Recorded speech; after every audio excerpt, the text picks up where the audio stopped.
Ayaw niya. Huwag niya daw ituloy yun, oh. Nakikiusap yung babae. Ako na lang ang magmamaneho dun sa lugar ng Balawis kung saan takot nga pumunta yung mga ibang tricycle driver.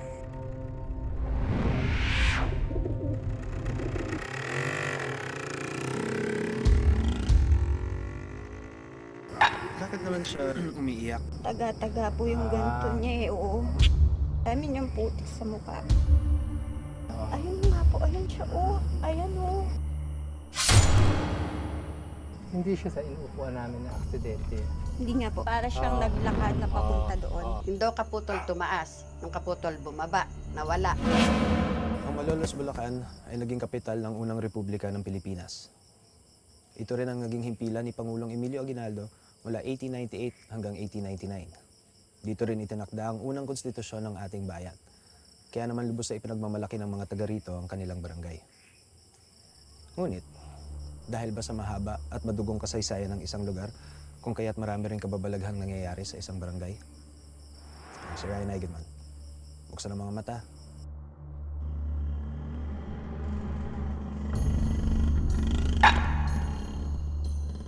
Talasan ng pandinig.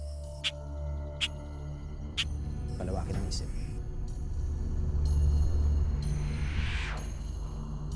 Dahil ang mundo ay nababalot ng misteryo.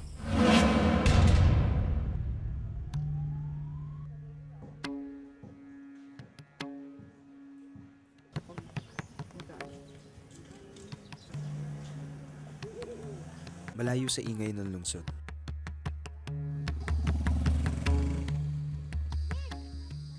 Sariwa ang hangin.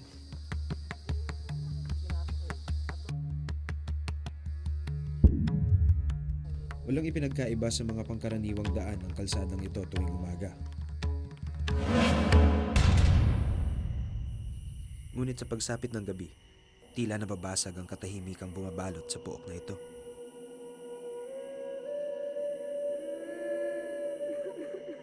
Dahil mistulang umaalingaw-ngaw naman ang mga tinig mula sa kabilang buhay at mula sa ibang daigdig.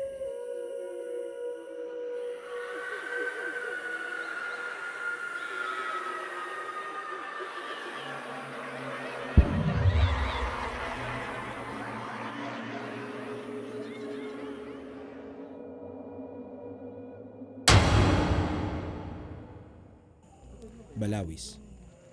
Dahil daw ito sa kwento tungkol sa isang piping bata na inatake ng malahalimaw na ibong kung tawagin nila ay balawis. Nung nagpaalam sa amin, bumili sigarilyo. Tapos miya-miya umuwi. Nagsinabi sa akin siya daw ay nakalmot. Sabi ko, ano yung umano sa iyo? Sabi ko ganyan, minustran niya sa akin, may balahibro mahaba. Tapos yun daw ko kumahabang ganyan. Kaya kitang-kita rito mga 5 daliring ganyan. Tapos paano kakay yun? Yung daw kaputol tumaas, yung kaputol bumaba, nawala. Pero hindi lahat ng tao ay naniniwala at natatakot sa mga kwento. Hanggat sila mismo ang nakaranas ng kakilakilabot na engkwentro. Isa si Roy Somero Cruz sa mga residente ng Barangay Dakila na kumbinsido na totoo ang mga kwento tungkol sa balawis. Papunta kami dito sa barkada ko, nandito nakatira lang din. Ngayon may dumating sa sakyan niya, di siyempre tabi kami, sabi na tabi. Pagdaan ng sasakyan ngayon, may nailawan ngayon. Tapos ngayon, nagulat niya, may lumabas na isang babae. Pagdaan ng sasakyan, wala naman pala, kami lang din pala yung magkakasama.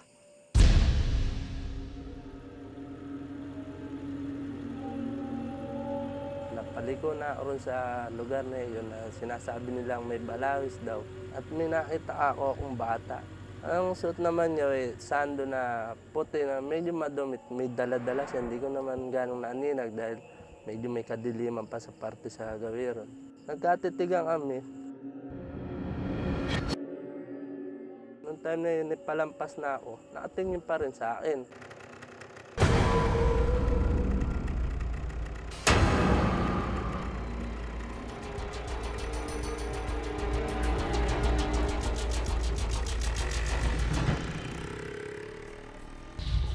Simula raw noon, iba't ibang uri ng kababalaghan na ang nasaksihan at naranasan sa nasabing kalsada.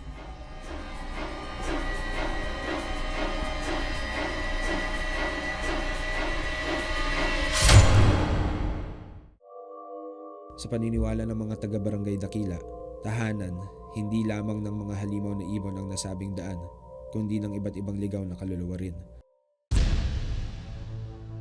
Kaya minabuti naming paimbestigahan ito sa paranormal experts na sina Alex Angeles at Fritz Bermejo para malaman kung ano nga bang uri ng mga espiritu ang nakatira sa barangay na ito. Unang sinuyod ni Fritz Bermejo ang lugar. Parang ko nararamdamang malakas. Hindi ko matiyak kung gaano kalakas. Na parang pinipigilan ng paglalakad ko sa lugar na to. Ang pakiramdam ko dito galing to sa kalawakan. Alien. Umiikot siya ng counterclockwise. Papahiwatig na may napakalakas na bagay dito, napaka-negatibo. Ang paniwala ni Fritz, malaking lugar umano ang sinakop ng mga bisita mula sa ibang mundo, kaya't ganoon na lang kalakas ang enerhiyang iniwan nila. Kasi ang elemento hindi ganito kalakas yung kakayahan. Tsaka hindi yun nga ang naging ala dito. Lumapag sila dito sa lupa, parang ito yung buong area ng nilapagan nila. Kaya hindi isang lugar yung natutumbok. Maliban doon, kasi nga isang buong area yung nasakop niya, parang naka-attract na rin siya sa iba na parang dumagdag na rin, sumama na rin dito sa lugar na to. Iba naman ang nakita ni Alex Angeles, isa ring paranormal expert na nag-imbestiga sa lugar. May mga pathway kasi dito, nararamdaman lang, feel ko na parang ginagamit ng mga shapeshifters or yung kumbaga nga yung spirits na medyo nakakasakit. Yun lang, pero wala sila dito. Ngayon. Bukod daw sa mga elementong nasa lugar, maaaring may mga pagala-galang shapeshifters dito. Shapeshifters can be male or female. Pero sometimes nagiging aso sila. Yung konsepto nating aswang.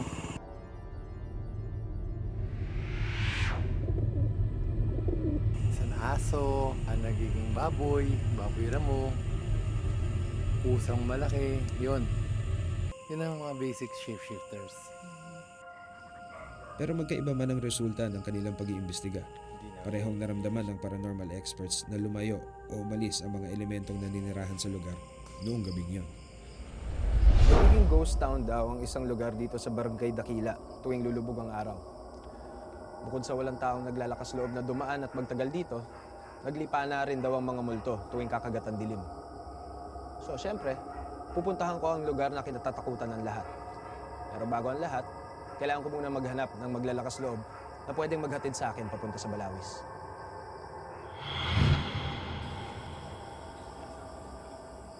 Okay, di ba sabi ko kanina, maghahanap ako ng medyo malakas ang loob na pwede maghatid sa akin sa Balawis, pero mukhang wala akong nakita na maglalakas loob na pwedeng maghatid sa akin. So ang ginawa na lang namin, humiram ako ng tricycle at ako na lang ang magmamaneho dun sa lugar ng Balawis kung saan takot nga pumunta yung mga ibang tricycle driver. So medyo matagal-tagal na ako hindi na mamasada, so medyo hindi na ako marunong magmotor, pero sige, subukan na lang natin.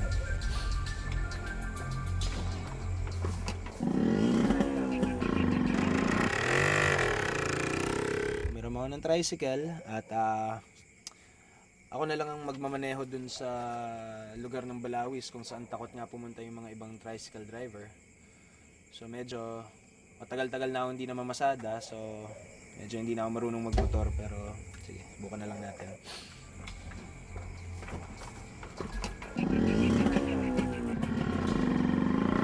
Ilang minuto pa, kinahako na ang kalsada na kinatatakutan ng lahat ng taga-barangay Dakila.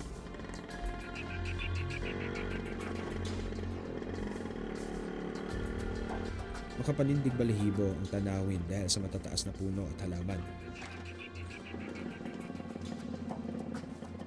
Nakakabingi naman ang katahimikan dahil wala ni isang tao akong nakasalubong sa aking paglalakbay sa makipot at delikadong kalsada.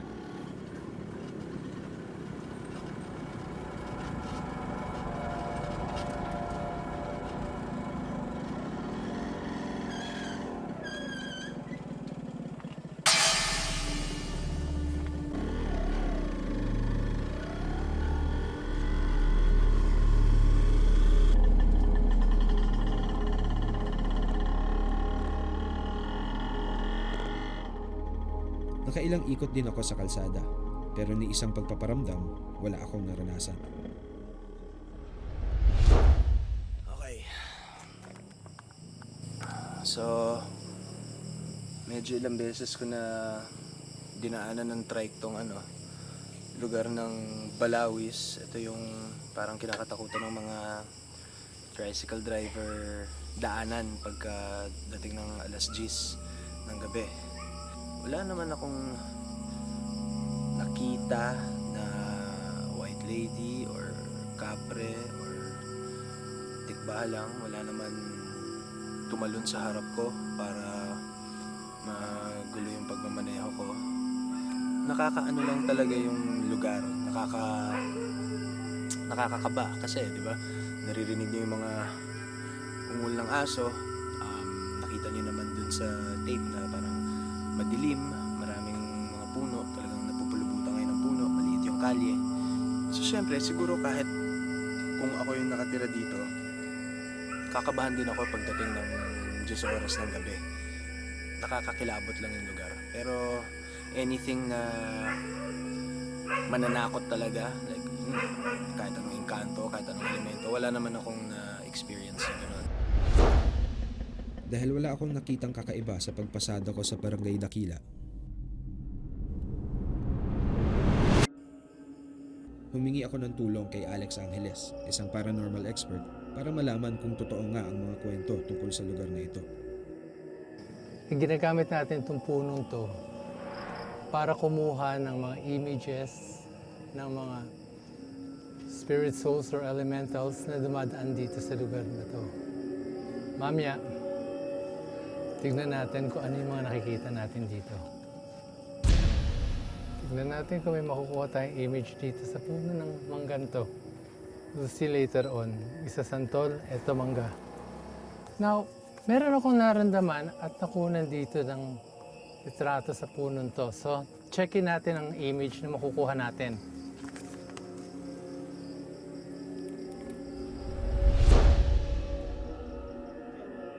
Bukod sa pagdikit ng mga papel sa iba't ibang puno, Kukuha lang tayo ng leaf sample dito because last time, meron akong na-sense dito sa lugar na to. Hindi ko lang malaman kung ano, pero out of curiosity, gusto ko lang laman. So, kinuha lang natin ng leaf sample para yun ang gamitin nating medium para makita ang image sa lugar. Sir Alex, so far, bago natin umpisahan to, ano yung mga naramdaman niyo ng vibe pagdating pa lang natin? Well, una, totoo, merong vibes dito na parang certain amount of curiosity to outright hostility. Okay? Pero since nagpaalam naman ako yung pagdating ko dito, I think na solve na yung issue yun. Ano lang naman as I always say, teritoryo nila to, so therefore, hingi ka muna ng paalam sa kanila. So, respetuhan lang ng lugar. Ngayon, etong nakuha kong for sample, ginamit ko to, kinuha ko to sa puno ng santol dahil kasi pinakamaganda yung vantage point niya para to find out kung anong image or kung ano man ang dumadaan sa lugar. Okay? Sana hindi siya galit. Yun, may mukha tayo nakukuha rito. So, mayroong babae talagang dumadaan doon sa puno ng coming in from the puno ng mangga. Meron siyang parang mukha. Ito Mukhang ito na nga raw ang babaeng matagal nang umaaligid at nagpaparamdam sa barangay. Second one, yung kinuha nating sample. Dahil kasi madalas daw merong lumalabas dun sa mangga sa may lugar na yon na malapit sa road or dumadaan sa road. So, let's see kung ano makikita natin doon. Habang tinatawas ng kasama kong paranormal expert ang pangalawang papel, Huwag niya daw ituloy yun, nakikiusap yung babae. Is it the same one or someone different? Kasi kung nakikita niyo sila, maaawa kayo. O ayaw magpaano Mahaba buhok niya. Ang suot niya parang nung araw pa, nakimona. Ah. Ayaw niya. Ayaw.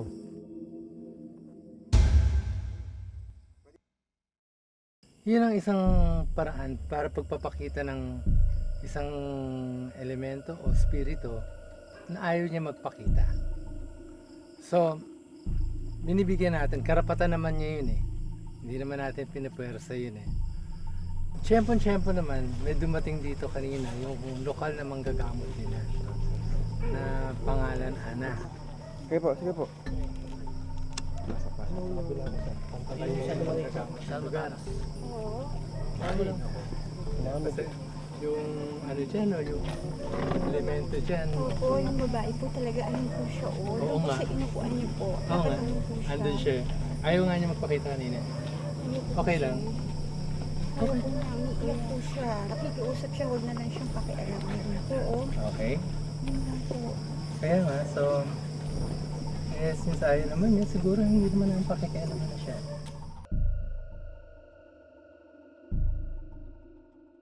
Habang tinatawas ng kasama kong paranormal expert ang pangalawang papel, Is it the same one or someone different? Huwag niya daw ituloy yun, oh. Nakikiusap yung babae. Ah! Ayaw niya. Umiiyak po siya. Nakikiusap siya, huwag na lang siyang pakialam. Ayun po, oo. si Ana, ang lokal na manggagamot ng Barangay Dakila, ay nakaramdam daw ng paninikip ng dibdib nang simulan ni Alex ang pagtatawas sa lugar. Ayon sa kanya, matagal na rin siyang nakakakita at nakakaramdam ng kung ano-ano sa balawis. Sa pagkakataong ito, espiritu ng isang babae raw ang nakikipag-ugnayan sa kanya. Mahaba buhok niya. Ang suot niya parang nung araw pa, nakimona. Tapos parang nakaano siya doon sa puno. Tapos parang hati-hati yung kanto niya. Yun siya, umiiyak siya. Huwag niya na daw siya pakailangan. Ayun o. Bakit naman siya umiiyak? Bakit siya... Hindi po kasi maganda ang pagkamatay niya eh. Kasi po parang taga-taga po yung ganto niya eh. Oo, ang gara po. Tapos ang dami niyang putik sa mukha. Ayun po. Nakikita niyo siya ngayon talaga? Ayun nga po, ayun siya oh. Ayan oh. Oo, andun siya. Palagi niyo mang nakikita to? Oo.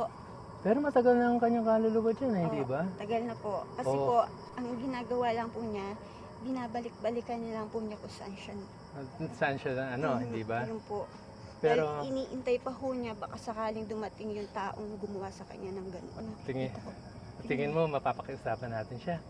Kaya eto lang nga, itong babaeng ito nakikita natin dito, parang nahihirapan talaga siya. Kaya ayaw mong pakita kanina. Ayaw niya talaga. So, ano yan? Magpapakita siya saglit lang, tapos wala na. Oo. Mamaya pakita ulit, wala na. Alam mo, tingin ko lang ha.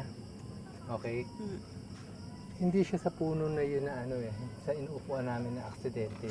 Hindi nga po. Pero tingin ko nang galing siya dito Na para siyang Oo. naglakad na papunta Oo. doon. Oo. Tama po ba? Oo. Ganun lang yan. Oo po. Bagay. Siguro nga yung mga pinakamagandang gawin na lang sa mga ganitong kaso is, diba, pagdasalan Pagdasal natin lang sila natin. para After, makapagpahinga ng pagkatapos mga ng kaluluwa. pagkatapos ng ginagawa natin, bago tayo umalis, humingi tayo ng paalam na maganda. Opo, ganun po. Ganun naman talaga eh. So mamaya, pagkatapos namin gawin yung pagtatawas ni Sir Alex, papakita namin sa iyo yung mga papel. Tapos tingnan mo na lang kung meron kang namumukhaan dun sa mga imaheng lalabas. Okay, ha? Po, ganun na lang po. Sige. Opo. Sige. Tapusin na muna namin. Pusin muna namin yan. Ngayon nakumbinsi na namin si Ana, itinuloy na ni Alex ang pagtatawas. Ang vibes ko kasi, para nanggagaling sa loob ng isang barbed wire na area, fenced area, kaya kinuha ko dahon, nirap ko na lang. Yun ang ginamit kong dahil kasi madalas ang punta ron eh.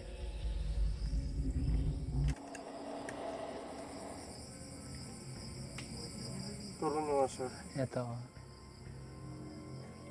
Here. Parang bata. Parang fetus actually. Yung sa akin ay nakikita ko para siyang animal Parang tashir na hindi, no?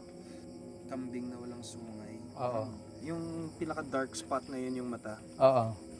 Kita yun. Ito yung pinaka-dark yung mata. Yan yung ulo, doon nakaharap. Tapos ito yung mga paa niya.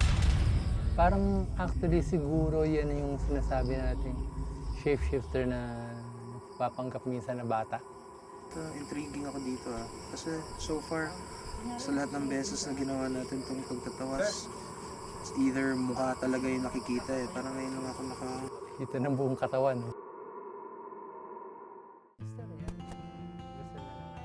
Agad naming ipinakita kay Ana ang mga imaheng lumabas sa papel at sa dahon para malaman kung may makikita siyang pamilyar na mukha.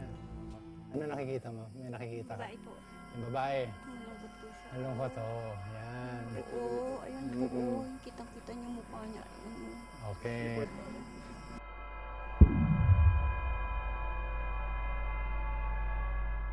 Dito, meron kang nakikita? Ayan po, lalaki. Oo. Ayan po siya. Oh. Yung itim, no? Opo, ayan po. Oh. Yung itim na dumadaan, no? Opo. Pero kung hindi naman po sila salbahe, hindi naman po kayo, mababait naman po sila Oh, kaya nga. Ang problema lang, kung mayroong problema, kung may nangyari masama, sila sinisisi. Opo. Kaya masama loob nila, hindi ba? Tanong ko sa'yo, ano pangalan niya? Elizabeth. Elizabeth. Wow. Anong taon siya napaslang? Naalala ba niya?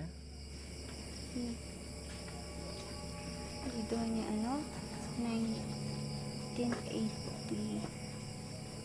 Hindi niya alam, 83 o 84. Mahabol daw sa kanya mga lalaki, may dalang. Hindi ko, para siyang may gulok sa tapos nagtatatakbo siya rito hanggang maabutan siya. May sinasabing ganun siya, ginaganon siya. Patay-patayan siya hanggang siya roon. Binaril pa siya roon, Ayun, doon, Isipin na lang natin si Elizabeth. Yan natin ang puting ilaw ang lugar niya. Hayaan mong gumaling yung kanyang mga sugat. Bigyan siya ng espiritu ng kaligayahan. Himalaya na siya sa kanyang kalungkutan.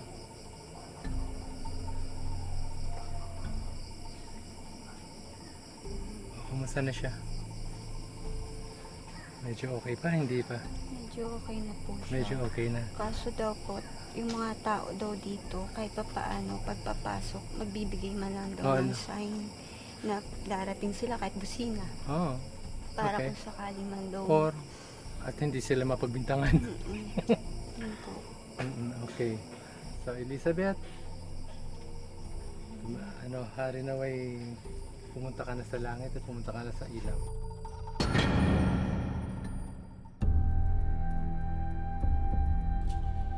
Mahigit 67 taon nang naninirahan sa lugar na ito si Kaambo. Pero salungat sa mga kwento-kwento, ni minsan, hindi pa raw niya napatotohanan na may mga nagpaparamdam ng mga elemento at espiritu sa barangay Dakila. Marami ko naririnig niya, mga gano'n, nakakikita sila ng kung ano-ano. Hindi kasi ako nakakikita. Gano'n pa, hindi ako naniniwala. Alamat nga lang ba ang mga kwento ng Balawis na nagpasalin-salin, sumikat at pinaniniwalaan ng mga taga-barangay Dakila? Pagamat urbanized ang Malolos, mayroon pa rin itong mga barangay na mga napaka-rural at napaka-isolated. At maraming ganito sa iba't ibang bahagi ng Pilipinas. At kadalasan sa mga lugar na ito, sumusulpot ang mga kwento tungkol sa kababalaghan. Kala natin yun ang katotohanan dahil lagi natin naririnig. Halimbawa, dumami na yung mga tao. Oo talaga, nakita ko. Oo talaga, ako rin may nakita. Pag nadugtungan yung story nun at iba't ibang tao na ang nagsasabi, parang tuloy lalong pinaniniwalaan na meron nga. Tulad ng mga taga-barangay Dakila, marahil may kanya-kanya rin kayong paniniwala tungkol sa mga kwentong kababalaghan. Pero hindi naman siguro makakasama kung ipagdasal natin ang mga kaluluwang naghahanap ng lubos na katahimikan. May mga bagay at kaganapan na sadyang hindi may paliwanag. Pero hindi naman ibig sabihin na basta na lang tayong maniniwala sa mga haka-haka o kwento. Dapat mo itong patunayan sa sarili mo. Sir Ryan Eigenman, Buksan ang mga mata, talasan ng pandinig, palawakin ang isip. Dahil ang mundo ay nababalot ng misteryo.